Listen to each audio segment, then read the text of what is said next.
ধরনের ভালোবাসার সাহাবীরা কেমন আল্লাহ রাসূলকে ভালোবেসেছেন। ইতিহাসের পাতায় পাতায় অনেক লম্বা লম্বা ঘটনা বর্ণনা করা হয়েছে।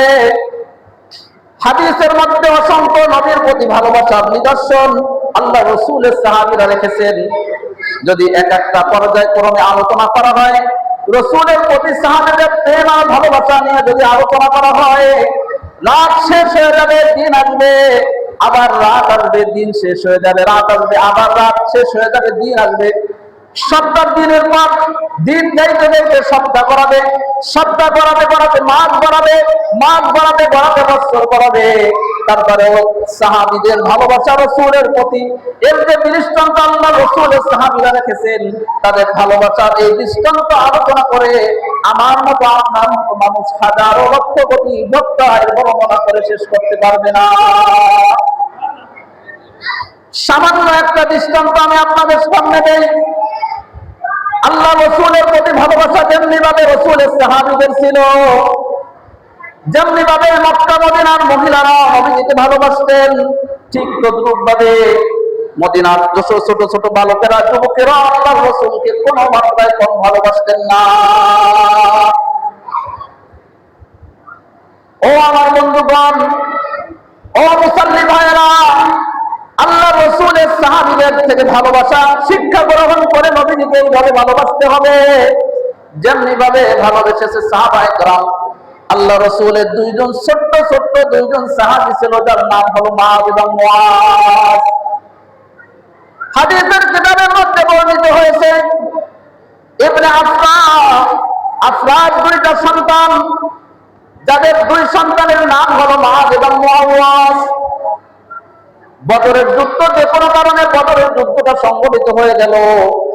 বদরের যুদ্ধ সংগঠিত হয়ে গেছে, ছোট দুই বালক, তাদের অনেক আকাঙ্ক্ষা, অনেক দাবি, নবীর প্রতি অনেক ভালোবাসা, অনেক মায়া, অনেক মমতা।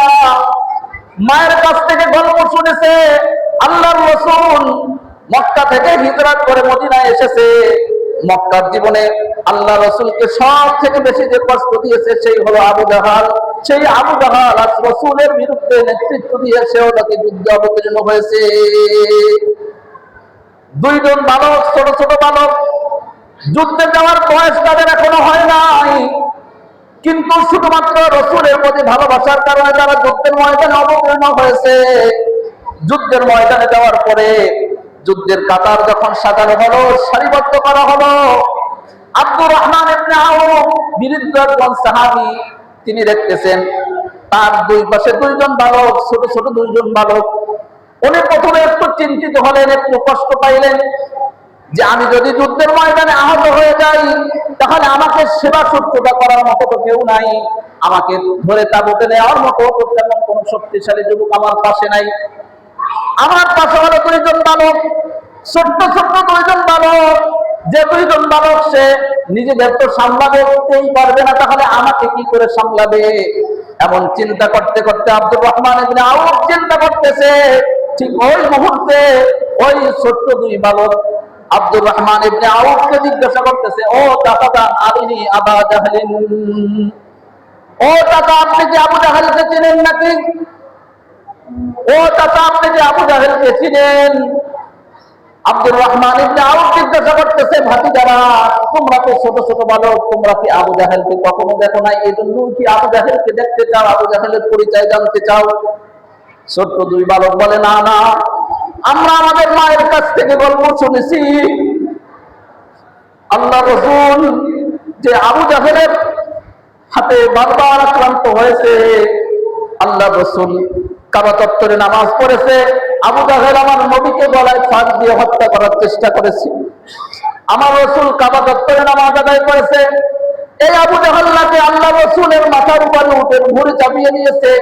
নবীজি একটা সময় মাথা উঠাইতে পারে না। নবীজির কন্যা ফাতেমা সহ নূরা এসে নবীজিকে এই বিপদ থেকে উদ্ধার করলেন। ও চাচা আব্দুর রহমান ইবনে আউফ, আমার মা আমাদের সাথে এই ধরনের গল্প করেছে, আর মা আমাকে শপথ করে বলেছে, ও সন্তান, তোমাদেরকে আমি গর্ভে ধারণ করেছি, আমি মা নিজের বুকের দুধ তোমাদেরকে পান করাইছি, আর ওই দিন থেকে একটা শপথ নিয়ে আমি তোমাদেরকে দুধ পান করাইছি যে তোমরা বড় হবে, আর রসুলের দুশমন আবু জাহেলকে খতম করে হয়তো আমি আমার মায়ের মুখে ফিরে আসবে, আর নয়তো শহীদ হয়ে খোদার জান্নাতে তোমরা চলে যাবে। এই কথা যখন আব্দুর রহমান ইবনে আউফ শুনলো, তখন আব্দুর রহমান ইবনে আউফ মনে করতেছে আমার দুই পাশে নিজেদের সব থেকে বড় দুইজন সৈনিক হয়তো দাঁড়িয়ে আছে। ইতিমধ্যে আবু জাহাল যুদ্ধের কাঁটা ঠিক করার জন্য ঘোড়ার উপর সওয়ার হয়ে যুদ্ধের কাঁটা ঠিক করতেছে।